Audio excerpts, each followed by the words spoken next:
I think David started speaking in youth group before he spoke at chapel at Christian Life, but in youth group at KFA, I think he was in 7th or 8th grade. And I remember specifically, he didn't know I was listening because I was behind the auditorium at the time. And some of the topics he was talking about, he was on the edge at that time, and he was only 12 or 13. If you trust Christ, start watching your attitudes and actions, because Jesus Christ is in the business of changing lives. I cannot shove Christianity down your throat. I can tell you about it, but after that's your choice. You've got your life to live, and I've got mine. I met him when he was just a young junior high guy, gangly, skinny, wiry, insecure, had a way of making you laugh just by the way that he was. Full of energy. Always on the go, has to be doing something, staying busy. A prankster. He is always charismatic. He's always just passionate about something. Fun kid to have around. He's the kind of guy that wears his feelings, right up front. You get the sense that he truly cares about you. But Dave is Dave. He's no different now than he was, I think, when he was 10 years old. Literally, I think all of my life, one of the things that I truly believe God's blessed me incredibly in my life is with a lot of good spiritual influences. And one of the biggest influences came in the 7th grade when I became a part of the youth group at First Assembly here in Kenosha. And our youth pastor, Mike Randerson, just had a tremendous influence on my life. What made me want to get involved in working with Dave?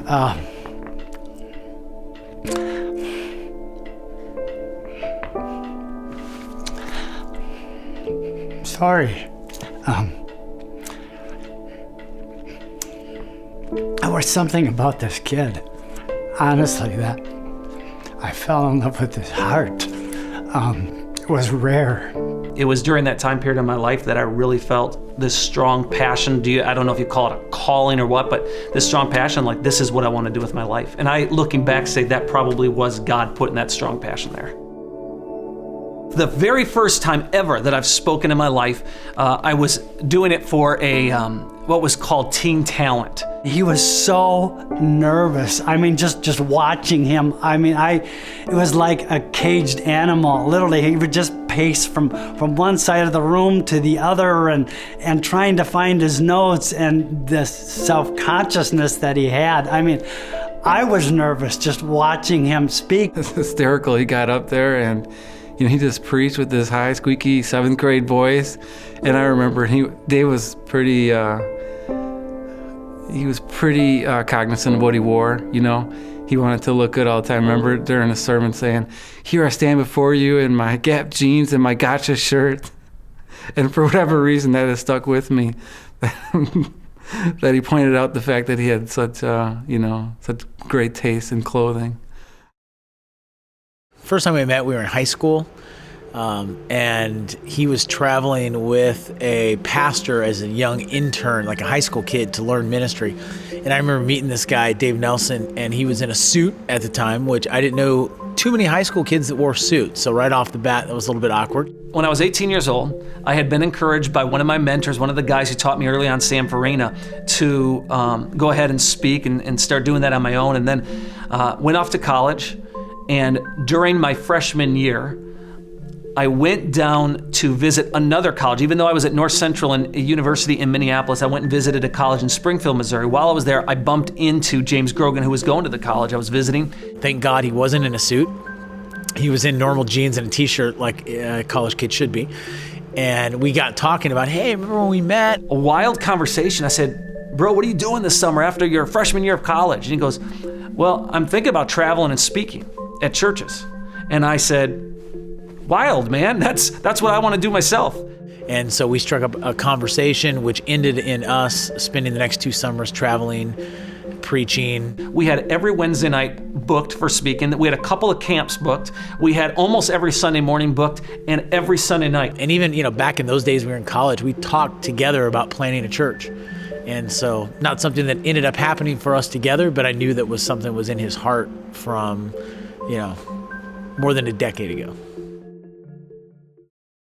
I met Dave through his good friend, James Grogan. And James was working for us in the youth department. He had this buddy named Dave that he wanted us to interview and talk to about showing up here, maybe get a job. He was at that point in Chicago. He had run into some denominational trouble because he didn't like the way another guy got treated by a denominational executive. And he wrote him a nice letter. And I write out this letter, and it basically goes like this. Called him a son of a bitch in the letter. Less than a week later, I get a certified letter in the mail that charges were being pressed against me.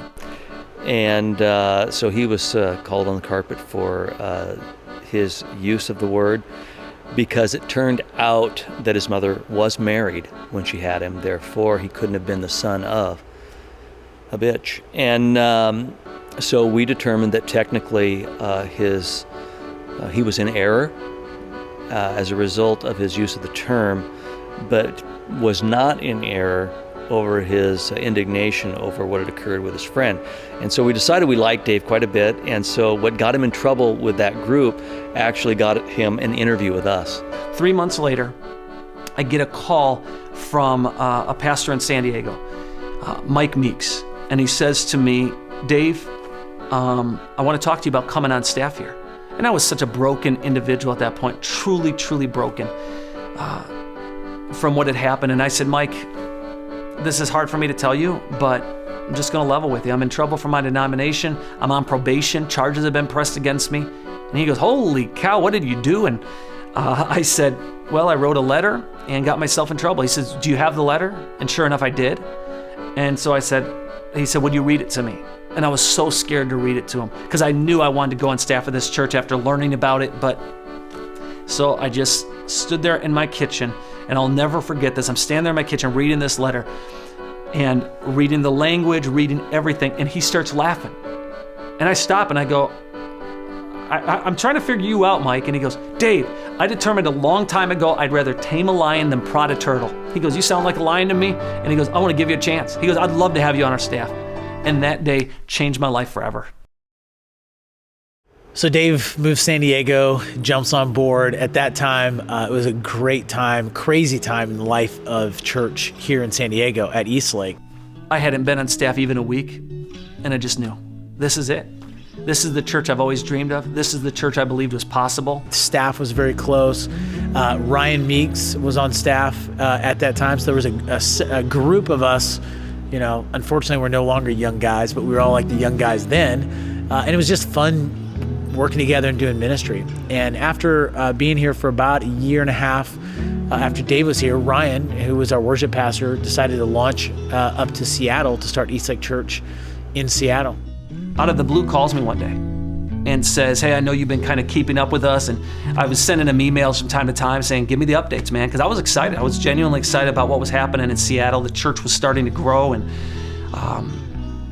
he calls me out of the blue one day and says, hey, what do you think about coming up and joining me on the team? He was stepping into a role where he was going to be teaching regularly in their adult services and doing groups. For a month, I kind of went back and forth in my heart rending. I kept talking about it, and I kept saying, I don't know if I want to leave San Diego. This church is so incredibly healthy to just leave this environment. I don't know that I want to do that. It was a big risk for Dave to leave really a secure position here that paid well and really go up to the Seattle area in a position with my son, who is a fairly driven individual. And now, will that work out? You know, am I putting my family at risk? Am I putting my income at risk? That was a huge step for Dave to take. And we just said, okay, we're going to take this big adventure and honestly a risk for our family, because now I'm going to be doing a job that I had never done before. You know, and so we packed up and moved to Seattle. I thought once he got a taste of the West Coast that we probably wouldn't be seeing him much around here anymore, because as you know, it's a different culture. Yeah, and even when he talked about coming back to the Midwest, he was talking about Chicago, not Kenosha. And that, I don't think, really was a focus for him until he lost a brother. Ricky is Dave's younger brother and Kristen's husband, and also my best friend. We went out to Seattle in the first week in September of 2007.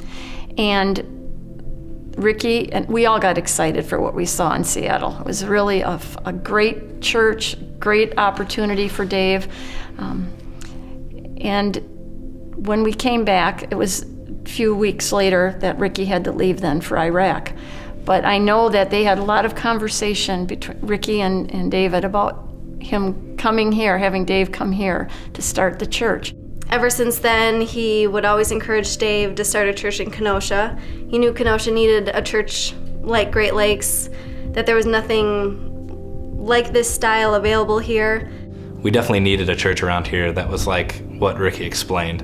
And Ricky said that his brother wanted to come back here and start one, he just didn't know when. So I told him I'd be on board with that whenever it happened. It sounded really awesome. Rick really was the one who kind of rallied people up here. Before Dave had moved here, Rick was the one who kind of ignited the fire in everyone here, kind of spreading the word. I said, we'll do it, Rick. I said, I don't know about timing, we'll do it. And that was, like she said, summer, probably fall of 2007. And so by the time January 2008 rolled around, Ricky and I had talked a couple more times about it. And so I started getting more and more excited about it. And that's when I went to Ryan and said, hey, I think I'm going to do this thing. Yeah, when Dave was in the considering phase of Kenosha, we would talk about it regularly on the phone. And I remember when he went to have the first gathering meeting, with people that would maybe be interested in Kenosha. He's talking to me and he's like, all right, here's what I'm going to say, and here's what I think I'm going to do, and here's how this is going to go. And even Rick, who was in Iraq, was trying to rally his friends to be a part of this group. And so a couple of his friends, a couple of mine, family members, that was the original starting group. I believe I got an email saying that Dave was going to come to town and talk to us about potentially launching Great Lakes Church. So he flew in from Seattle and had a meeting at his parents' house. But then I remember him calling me after the first meeting and saying, man, it went great. I think there were 18, or I can't remember if it was 18, 28, something like that, but people at the house, and he was like, it went great, and everybody said they were totally in, and he tells me how great the meeting went, and then on the phone he goes, but I'm not going to do it. I think Dave got a little nervous about the grand idea of starting a church all by himself back here in Kenosha, and he ended up sending an email to everyone that was in that original meeting and just let us know that he wasn't going to be starting the church right now. It just wasn't the right time. And we were all super disappointed, really loved what Great Lakes sounded like it could do for this community.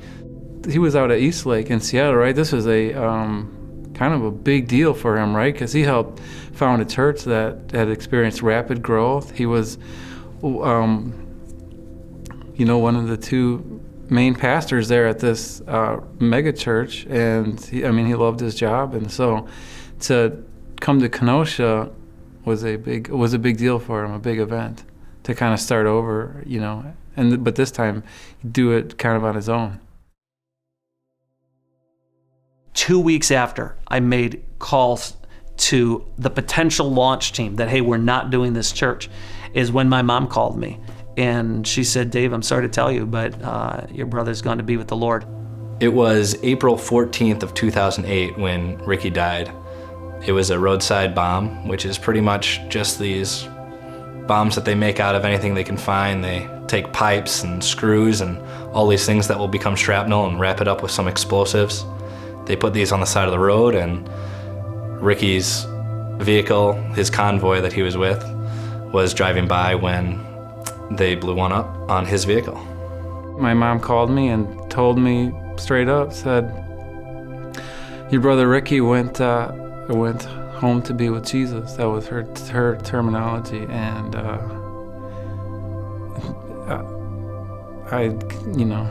told her that she was wrong. I said, no, he didn't. He did not. That did not happen. And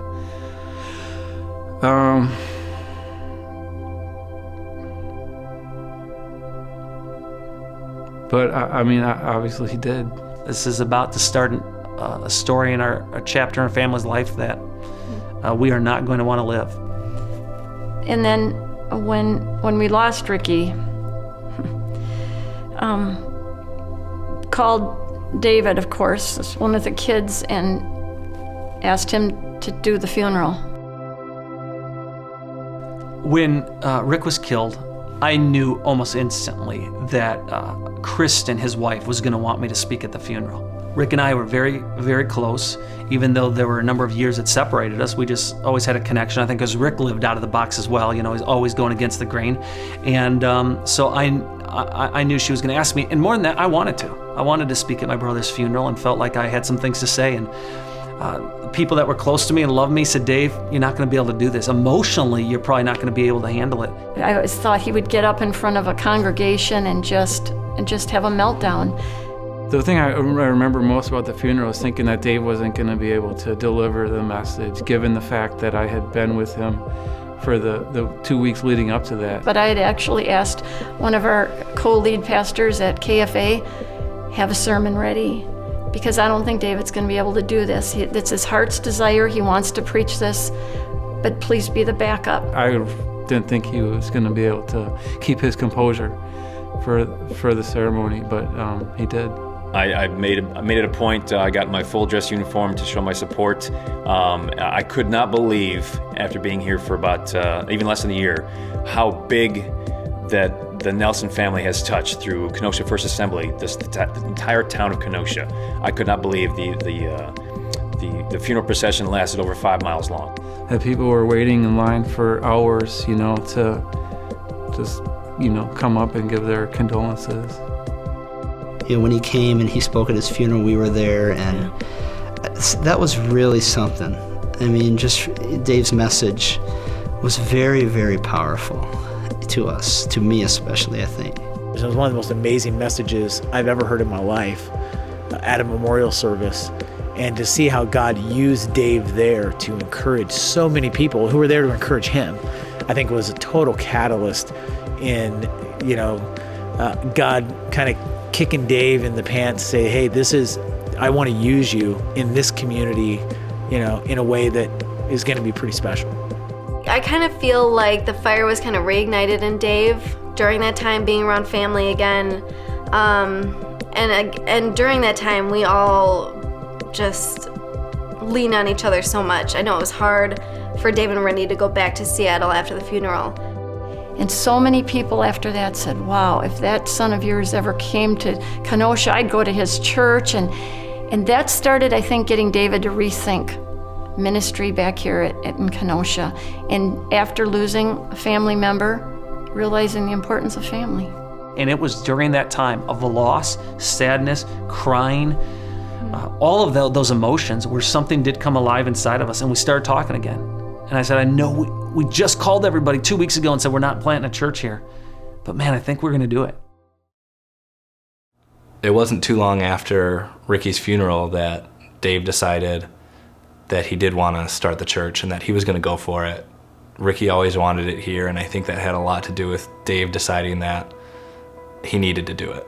I think it's a great example of moving forward, not because, all right, I've gotten past all my fears, but, you know, moving on in spite of them.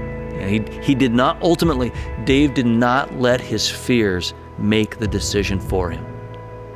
He made the choice in the middle of the fear, in the middle of the uncertainty, and he can sweat. The dude can pit out a church in like no time at all. And even though those were all issues for Dave, he did not let it hold him back. I'm starting to think, who could I ask to be a part of this thing? Most people just in 30 days don't have that kind of flexibility. And one name came to my mind right away, and that was Tyler Sweeney. One Saturday morning after our growth group, we were in a boot camp group, exercising and stuff. He called me up and left a message on my phone. Hey Tyler, I know I'm going to Kenosha to go launch a church, and you were just someone that came up in my head that maybe you would like to come with me. And so for me, it was the bomb dropping phone call. Tyler's in, and I'm excited, and Randy's excited, and then we started thinking very practically and saying, okay, I don't know how to do any music. I'm horrible at systems.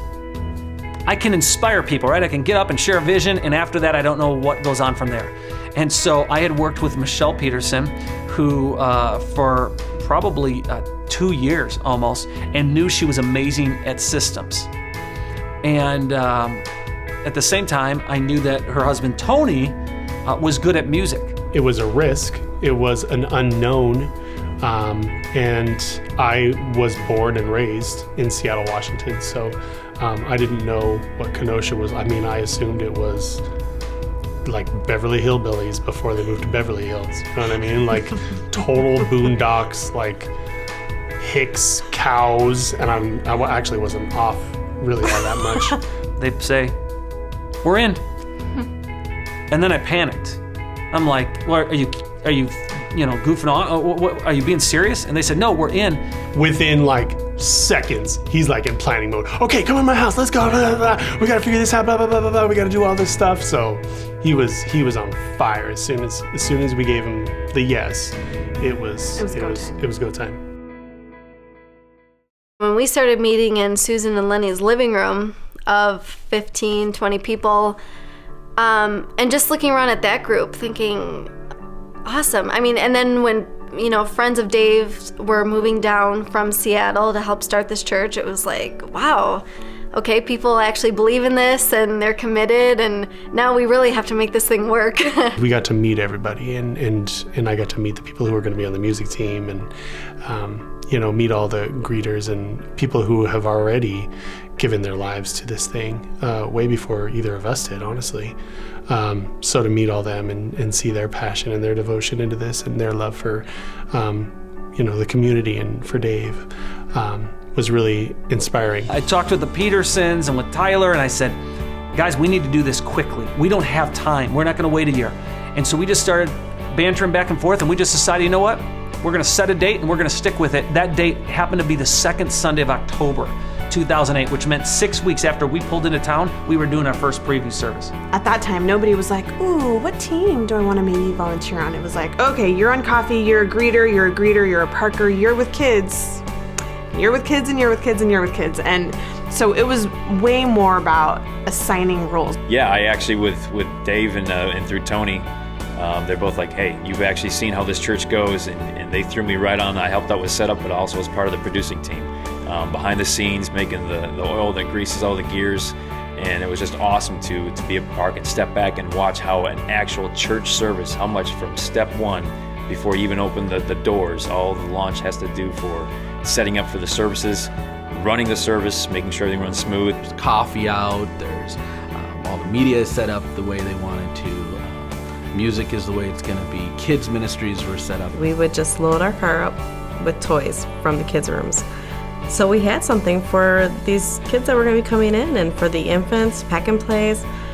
It was fun. At that time, I was working both with the 2-year-olds and with and on the sound team, kind of going back and forth. I'm not sure which venue's louder, actually, but when you launch a church, there's a tremendous amount of work that's required to get everything set up and put together, and to hear the music and to listen to him preach, especially since my experience of listening to him speak had been many, many years ago.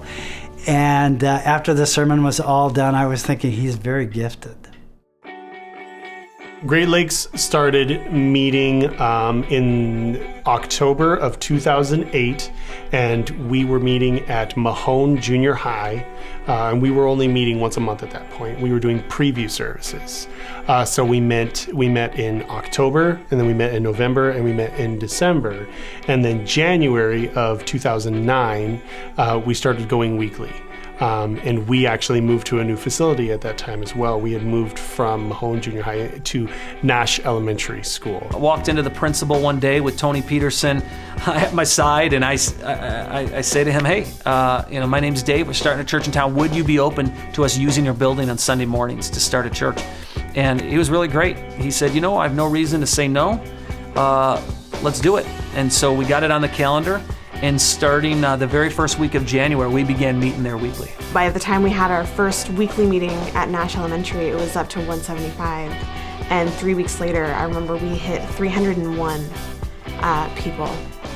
And I mean, that was the number where I'm calling my best friend. You know, I remember Annalisa Nelson and I went and got a cake and had them write 301 on it. Like, we were going crazy. How do we have 300 people going to this even launched the church brand new yet. church? We had enough room for all this, the Sunday school rooms. We had the gymnasium for the actual service itself. Acoustic-wise, not the greatest, but we had a pull-down screen. They had a nice little stage for the band and everything. Everything was great. We thought, okay, this can work for who knows how long till we outgrow it, because we were actually adding new people every week. It was actually growing great, and then bam, the sex flyer comes out. Part of starting a church, in the way that I kind of was coached, and the books that I read said you need one big day that makes it your official grand opening. And so we're meeting at National Elementary and preparing for our big day, which was only 6 weeks, I think, after we actually started meeting there. We started meeting at the beginning of January. Our big day, our grand opening, is the second Sunday of February. And so our goal is to get as many people into that building as possible. It was my job to create the advertising and mailer piece for that, and we made 8.5 by 11 mailers, advertising the Thank God for Sex series, which was our grand opening series. 50,000, 8.5 by 11, cardstock, magazine-looking flyers that we sent out to homes all over the community. And the day we sent them out, I was so excited. These mailers hit the community, and the very day that they did, we had a problem. I remember getting the mailer and reading it and going, wow, this is worded a little intense. Right after the very first mailer for Great Lakes Church hit, Dave calls me in a panic. And we get this phone call from him, and it was frantic. I remember when Dave called me in a panic. Yeah, Dave called me and he said, I got bad news. I was sitting in staff meeting at Eastlake out in Seattle, and I'll never forget, we're all just sitting there, going about our business, and Ryan Meeks, the lead pastor at Eastlake, gets a phone call from Dave saying we just got kicked out of Nash Elementary. Wednesday, they hit homes. We're excited. We're, calling people, did you get one? And everybody's really excited. On Thursday, Dave gets a phone call from, I want to say, it was either the superintendent or just the principal at Nash. But the gist of, I don't even know, but the gist of the phone call was, your lease is terminated effective right now. You are no longer meeting as a church in this facility. I was confident that the church was pretty much over before it had began. We were kicked out of the school district. That was a Thursday. We weren't even allowed to meet there that Sunday. I know it was like in the newspaper, like it was the talk of the town, like, everyone wakes up the next morning at breakfast and church gets kicked out of school for sex. And the girls came home from school and they had a letter from school about our church and said, sorry about the mailer that was sent out. It didn't represent our school. We have nothing to do with that church. And so I was like, great.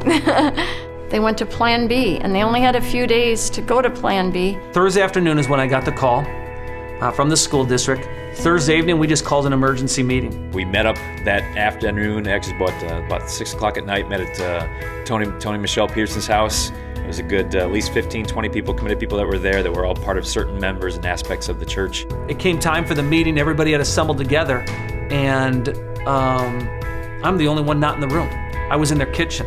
I go into the kitchen to tell Dave, everybody's waiting for you, and he is just kind of standing at my kitchen counter, and he braces himself and he just puts one finger in the air. And I remember just putting my finger up because I could not look at her. I was so choked up. And I said, give me a second.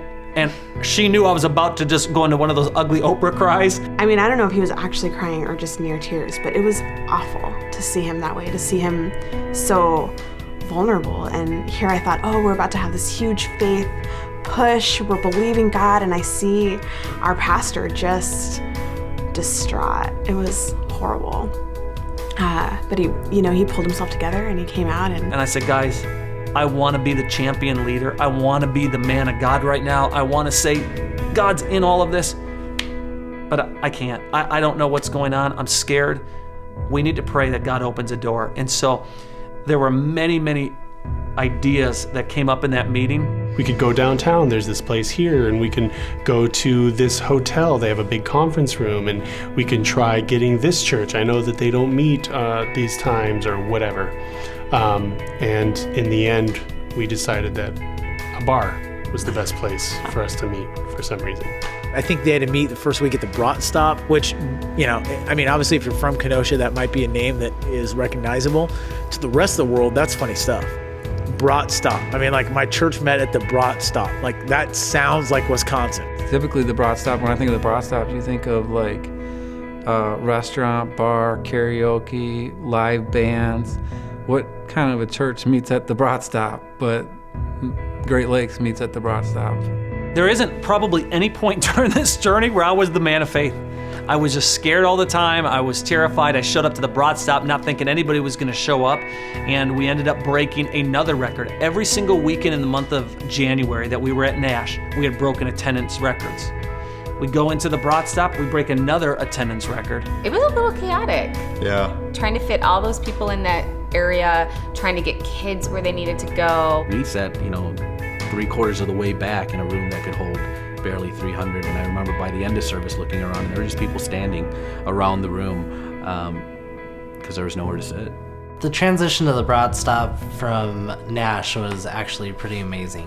It really showed how the volunteers just pulled together and just really made it happen. Like, we lugged all of our stuff to the Brat Stop, and we separated the rooms so that we had kids' rooms, and we set up the chairs, and we got everything in place. And I mean, the volunteers were just like, you know what, we're gonna do this. It's gonna happen, and we did, and we made it.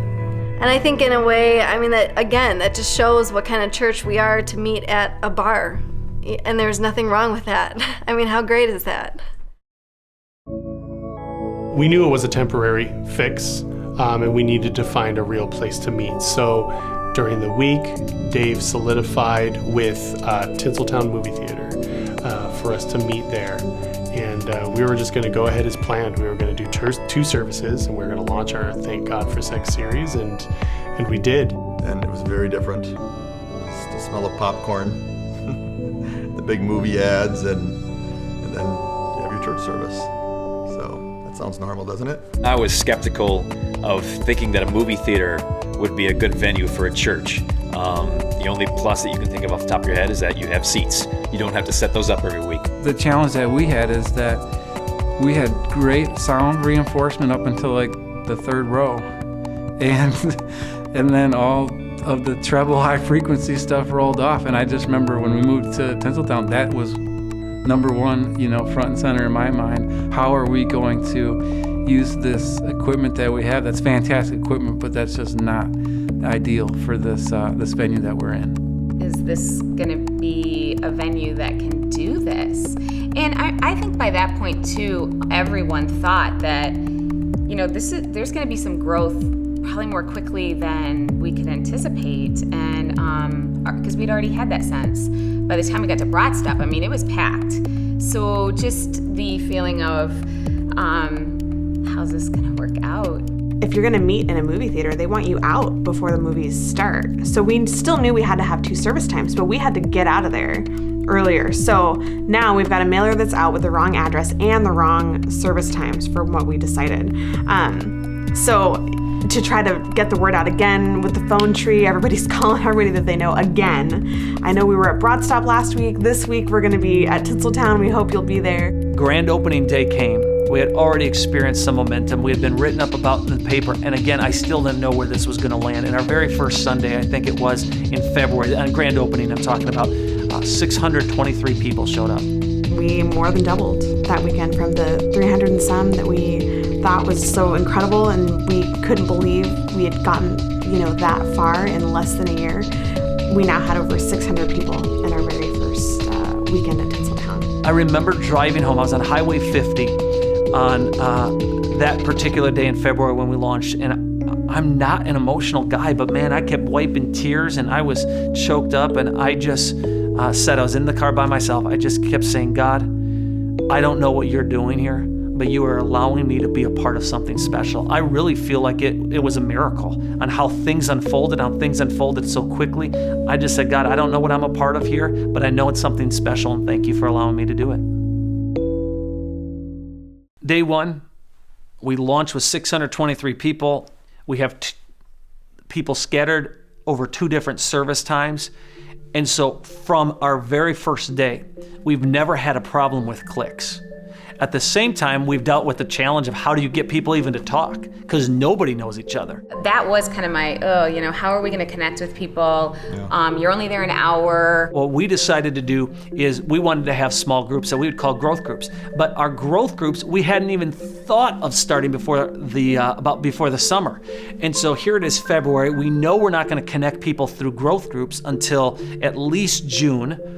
And so there's this big gap, and we're like, but we got to get people to connect. And so as a staff, we did what we decided from day one we were never going to do, and that's special events.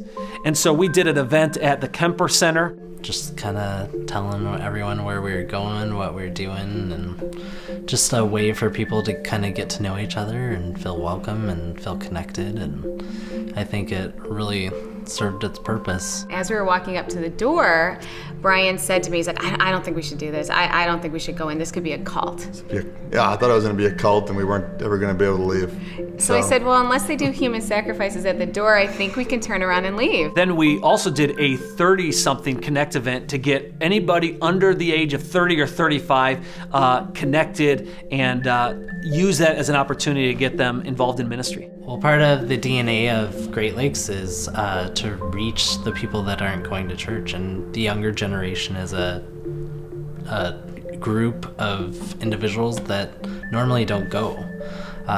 So to have a younger Connect event where they can feel like they're a part of the church, they're connected to it, they're a part of the community there. It was definitely outside of our comfort zone, or at least mine, to go to a group of people. I have no idea who they are, but it really got me plugged in right away. That Sunday morning I couldn't because it's so busy, but the Connect events let us talk to people, and I mean, I remember people I met for the first time there that I'm still friends with. About a month and a half, maybe 2 months later, we did a roller skating event. It's just ridiculous when you look back to think that our church went roller skating just to get people to talk and meet each other. But we were so desperate for people to talk outside of church because the only thing people were getting at that point was our Sunday morning services.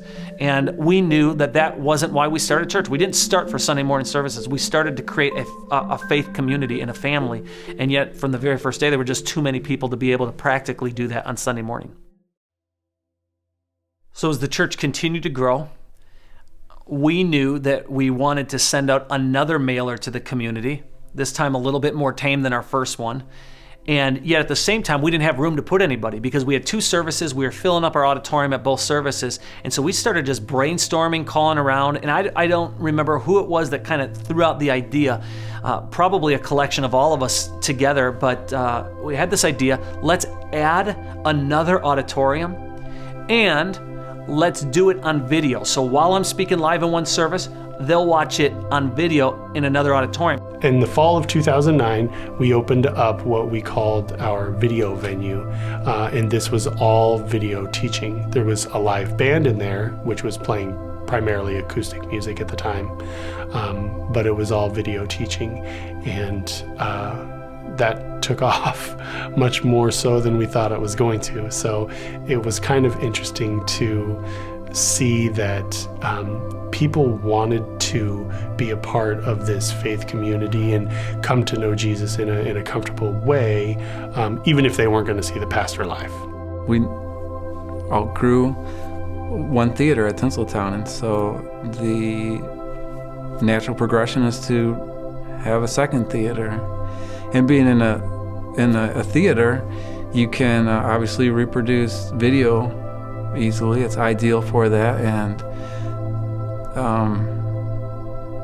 I remember it being kind of hectic the first week that we did it. I remember Justin Matthews running around and committing. I thought he was crazy. He was committed. He's like, we will have this working. We will have this going. And we did. Since I've been here, Great Lakes has obviously continued to grow and numerically, and we've added adult auditoriums, and we've added kids auditoriums. We've added a junior high program on Sunday mornings. Despite our building obstacle meeting in this movie theater, God still seems to be doing something and drawing people to Great Lakes Church. By the end of that first year, we had hit over 1,000 people. and we had already baptized something like 50, I want to say, and had hundreds of people indicate on their connection cards that they were making a first-time decision for Jesus Christ. So what happened in our first year is what we thought would happen in the first 5 years. In the scheme of things, when you're looking at the church, Big C church nationally, to see what God's done at Great Lakes Church in such a short amount of time, that is not normal. I wish it was. I wish that you could look at cities around the United States and say, wow, there's a brand new thriving church that is reaching unchurched people. People that previously weren't connected to God now are, either for the first time or they're coming back to God. And to see how that's happened very rapidly and exponentially at Great Lakes Church has been awesome to witness, both from afar and up close. Just looking back over the timeline of Great Lakes Church, you see how God was really at work through everything that seemed catastrophic. He was really at work and building his church through it all. Every time we've taken a risk, every time that we've decided to open up a new venue, every time we've decided to make more seats available to the community, God has filled them every single time. And it's hard to keep up. It's hard to keep up with God. He's got a plan, and we're doing our best to keep up, but He's way ahead of us, and it's amazing to be a part of it.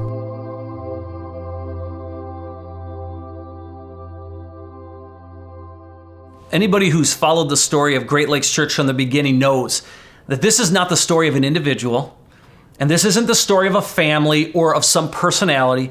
This is the story of how God uses lots and lots of regular people who decide to give themselves to something much bigger than themselves. This is a story of how God uses churches to help start and launch other churches. This is a story of how God is able to motivate people living in a completely different part of the country to sacrifice financially and give to help start a church that, quite honestly, they're never going to be a part of or never benefit from. This is a story of how God can use people with little or no church experience to start a church and really impact a community. It's the story of how God can take a very tragic loss, like the death of my brother, and use it for something powerful.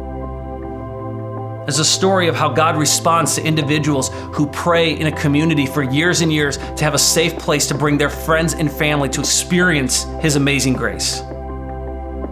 And so when I look back at our initial launch plan that I formed together in 2008 and worked so hard on and prayed over, the truth is, looking back, I totally underestimated almost every step of our journey in the first few years of the church. And so all I can do at this point is just step back and say, we have been a part of something incredibly special. And so when I get asked the question from time to time, which we do, hey, what's the secret sauce? What are you guys doing over there? The truth is, there is no secret sauce. The truth is, I think God has just honored the fact that we have stayed true to the vision, which is a huge reflection of His heart to make it easy for people to find and follow Jesus Christ. And so if I could pick a theme verse to summarize our first few years as a church, it would simply be from Psalm 115, verse 1. Not to us, O Lord, not to us, but to your name goes all the glory for your unfailing love and faithfulness. This is a story about God and what He is able to do. To Him be the glory.